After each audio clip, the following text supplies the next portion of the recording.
Voici quel a été le crime de Sodome. Elle avait de l'orgueil, elle vivait dans l'abondance et dans une insouciante sécurité. Elle ne soutenait pas la main du malheureux et de l'indigent. Elles sont devenues hautaines et elles ont commis des abominations devant moi. C'est pour cela que je les ai fait disparaître. De nombreuses personnes considèrent les récits bibliques comme des contes de fées. Je vous encourage à regarder ce documentaire dans son intégralité, cela vous prouvera le contraire. À quelques kilomètres de la mer Morte, il est toujours possible de voir aujourd'hui les ruines des villes antiques de Sodome et Gomorrhe. Dû à 3500 ans d'érosion pluviale, les locaux considèrent ces ruines comme des dunes de sable. En revanche, un archéologue nommé Ron Wyatt a fait des découvertes indiscutables dans les années 90, démontrant que ces villes ont bel et bien été détruites par une pluie de feu et de soufre. De nombreuses structures en forme de portes, d'habitations, de temples ou encore de statues peuvent toujours être repérées à cet emplacement.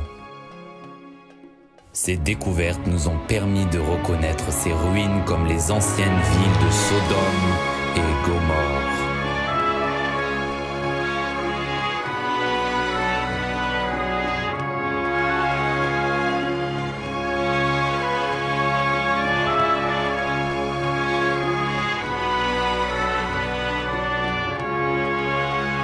Suivez-nous à la recherche des secrets qui se cachent derrière ces ruines anciennes.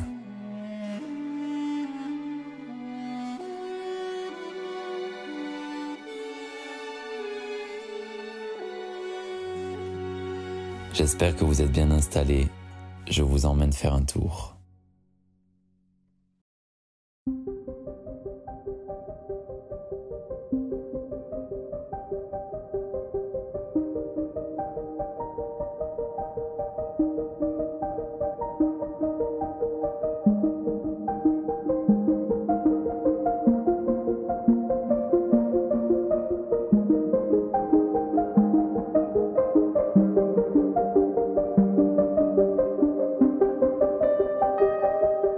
Comme vous pouvez le voir, ces ruines sont de couleur pâle, ce qui nous permet de les distinguer du terrain environnant. Du fait que la ville ait été détruite par le feu, l'entièreté de la ville est recouverte de cendres blanches, ainsi que d'innumérables couches de matériaux fossilisés.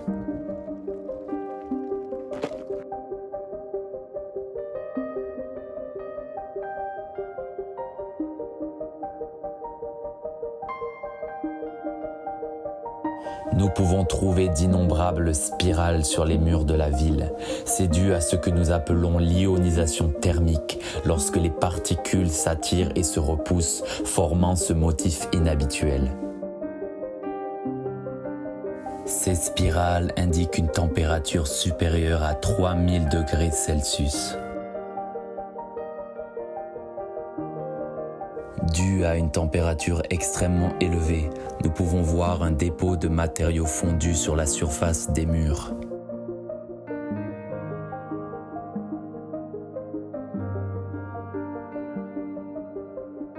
Nous pouvons observer ce qui ressemble à un escalier derrière la ziggourate.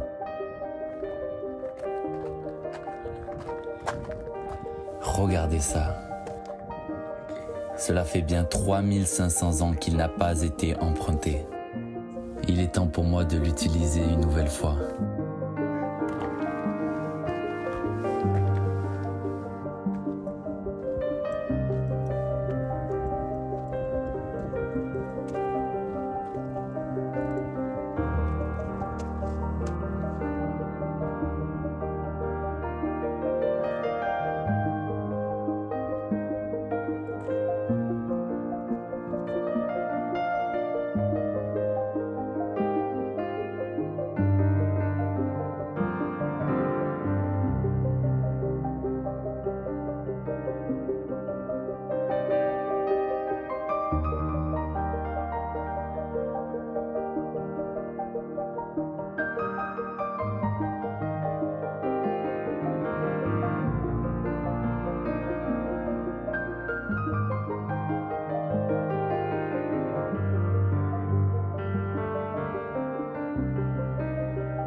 la défense et ici l'œil. Il a la taille d'un éléphant. Peut-être bien la statue d'un éléphant qui aurait été détruit dans le feu. Regardez les rues de la ville, c'est incroyable. Comme vous pouvez le voir, tout a été dévasté, il n'y a rien qui pousse.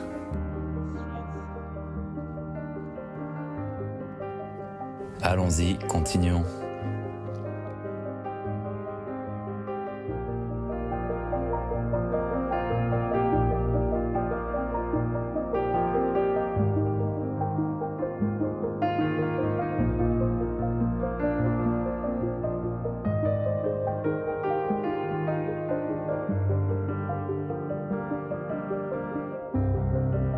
Voici ce qui correspondrait à une des portes de la ville.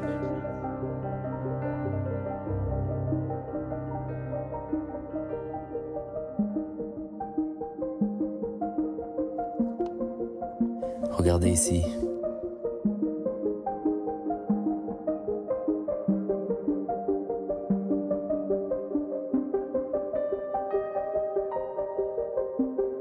Nous pouvons voir tout autour les fortifications de la ville, qui sont assez élevées.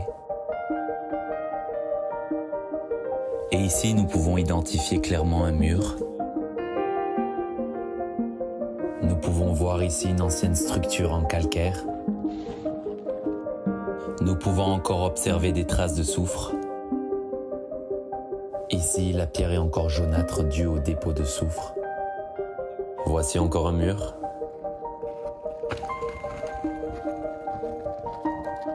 Il a été totalement consumé par le feu. Commençons ici et continuons tout le long.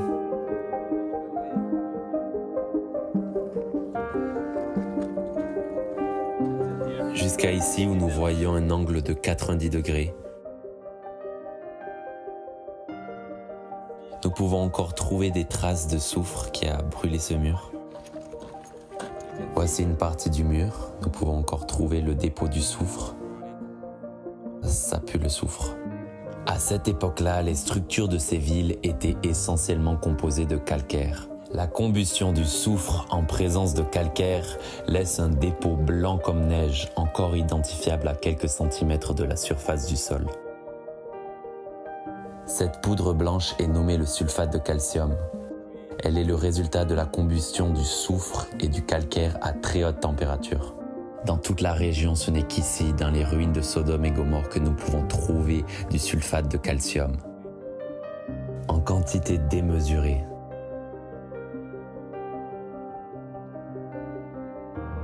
Comme vous pouvez le voir, nous avons ramassé des pierres de soufre.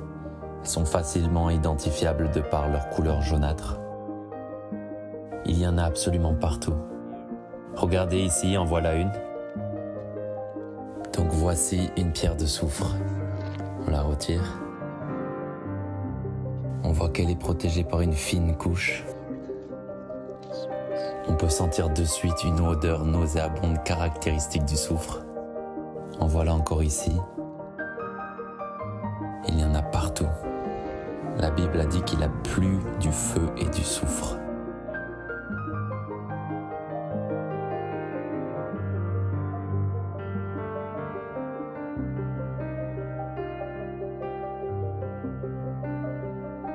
C'est littéralement une pluie de feu et de soufre.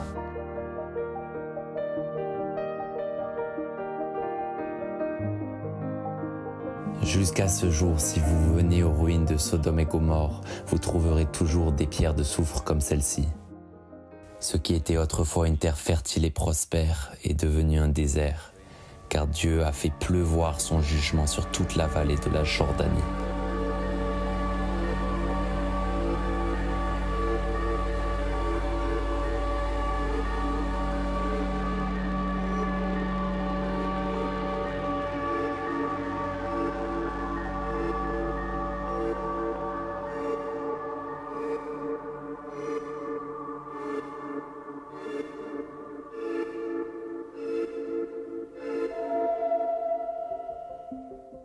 Contrairement à du soufre ordinaire, la pierre de soufre de Sodome et Gomorrhe est d'une couleur pâle.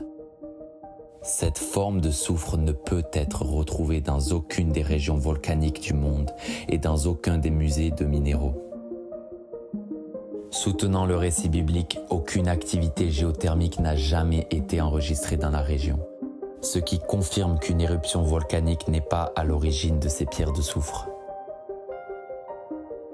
Comme vous pouvez le voir, il y a derrière moi une structure en forme d'arc de cercle où on peut trouver des pierres de soufre incrustées. Tout ce sur quoi je marche est de la cendre pure, totalement déshydratée.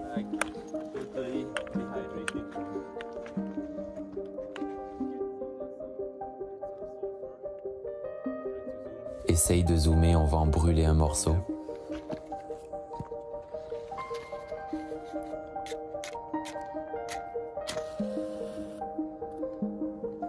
Ces pierres sont extrêmement inflammables car elles sont faites en soufre pur.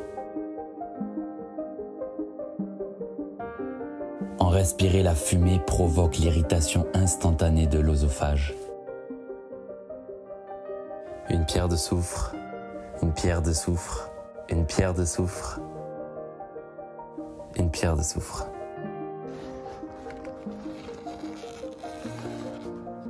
Elle fait la taille d'une bille et on en voit la coquille.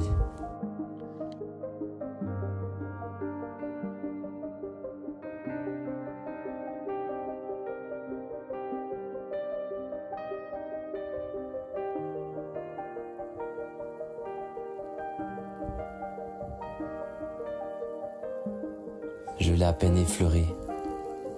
Je ne voyais même pas le soufre sur mon doigt et instantanément ça a créé une ampoule. C'était d'une chaleur incomparable.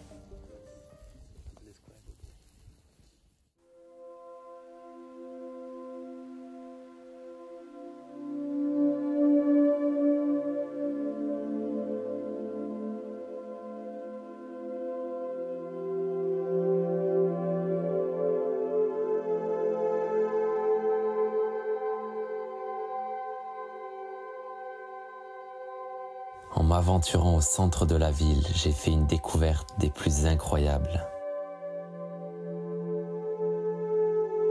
Une ziggourate aux dimensions parfaites.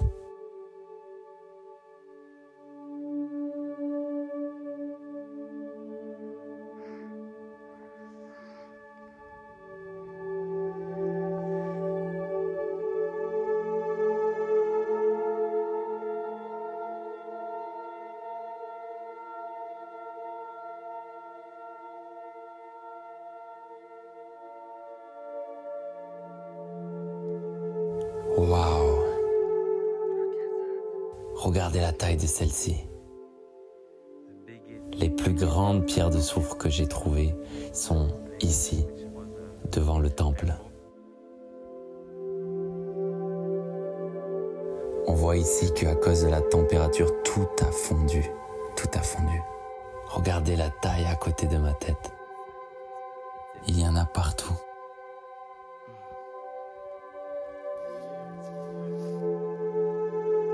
On voit clairement la forme géométrique.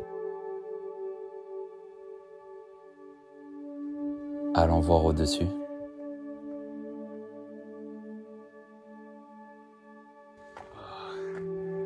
Waouh, regardez ça, c'est incroyable.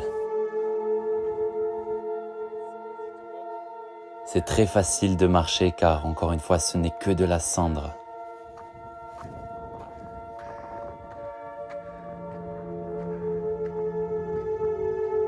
Regardez ça, on voit comment le toit s'est effondré sur lui-même.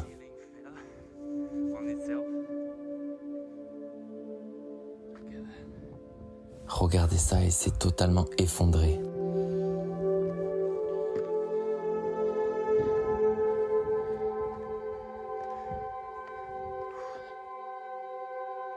Nous sommes au centre de la ville, entre les anciens courants d'eau.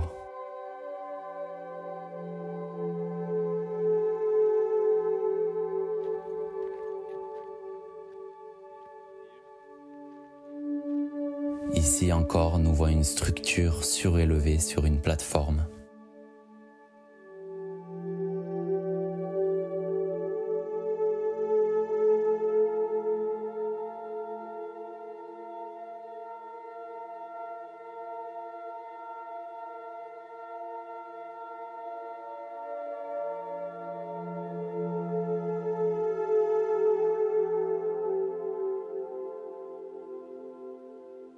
Nous pouvons voir un temple, une pyramide et un sphinx symétriquement positionnés l'un à côté de l'autre.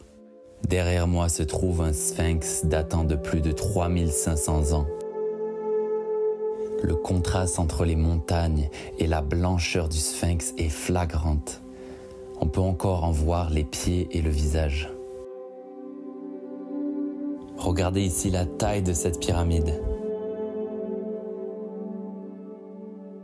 Elle a une dimension d'environ 5 mètres de hauteur sur 10 mètres de largeur. La chaleur était telle que même les roches ont été marquées par le feu.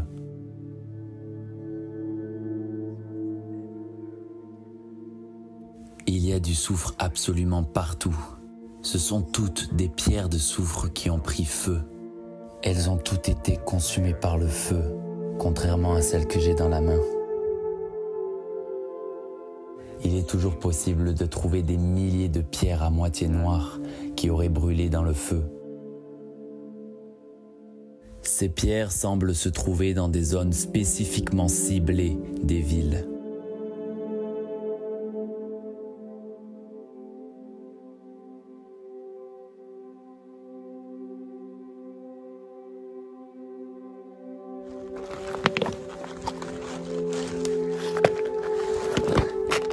Regardez la taille de celle-ci. Vous voyez les traces noires qu'a laissé le feu. Ce sont toutes des pierres de soufre qui ont pris feu et qui sont tombées ici. Ceci est le jugement de Dieu. La colère de Dieu s'est abattue sur cette ville.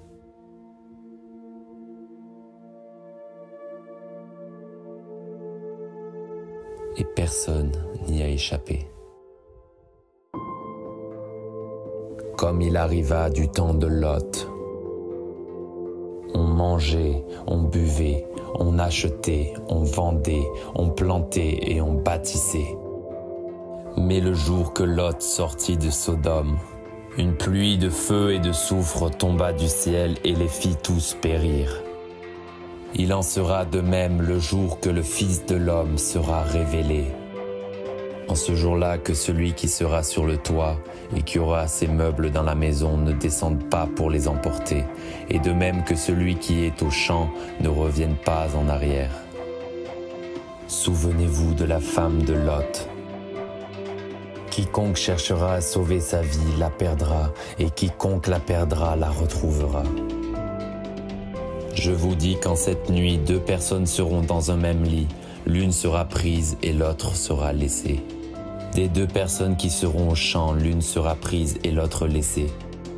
Ses disciples lui dirent : « Où, Seigneur ? » Il leur dit : « Où sera le corps mort, là s'assembleront les aigles. »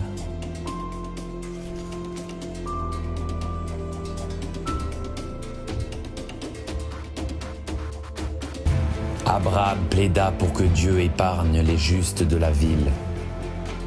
Dieu lui dit qu'il épargnerait la ville s'il y trouvait seulement 10 justes. Malheureusement, Dieu ne trouva que Lot, sa femme et ses 2 filles justes dans la ville. Il a condamné à la destruction les villes de Sodome et de Gomorrhe, les réduisant en cendres, les donnant comme exemple à ceux qui vivraient dans l'impiété.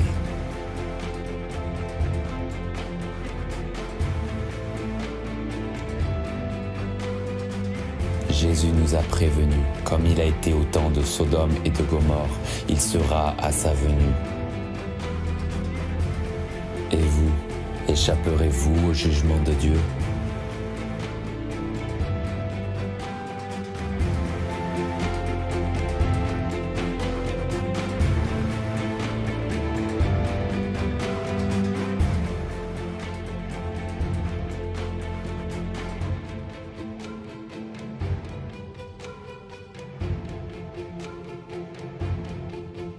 Jésus dit que celui qui a des oreilles pour entendre, entende.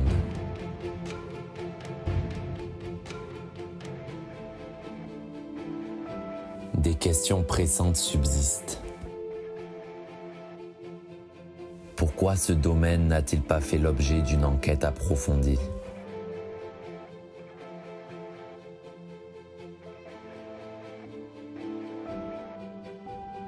ou pourquoi ce lieu n'a jamais été considéré comme un site touristique.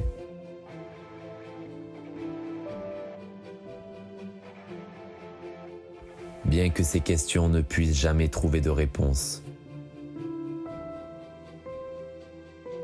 je crois que cette information vitale doit être partagée avec le monde.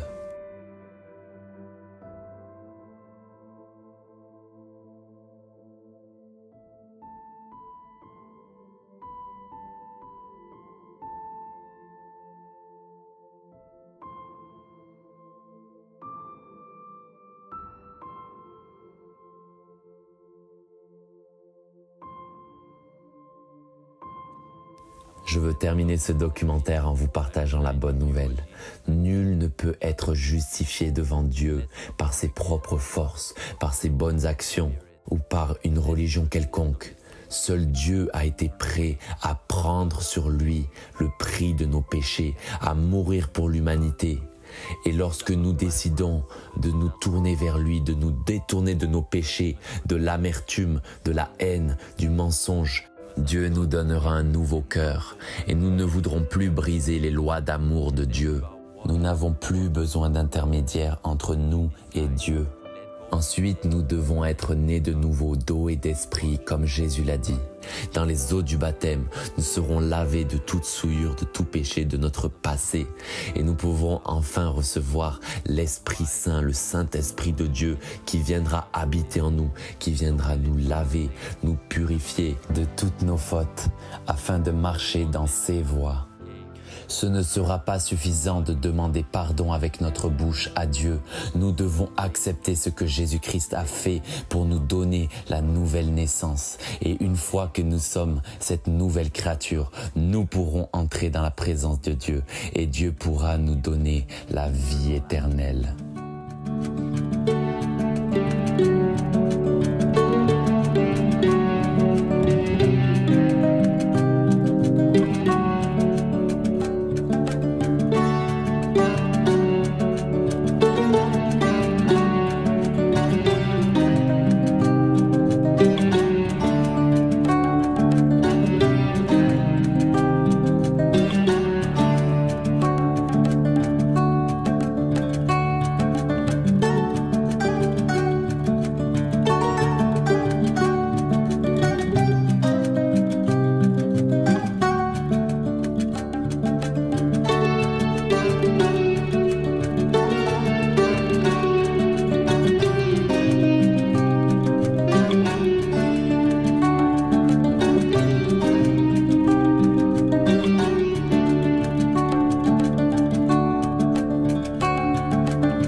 ויגדל עוון בת עמי מחטאת סדום ההפוכה, כמו רגע ולא חלו בידה.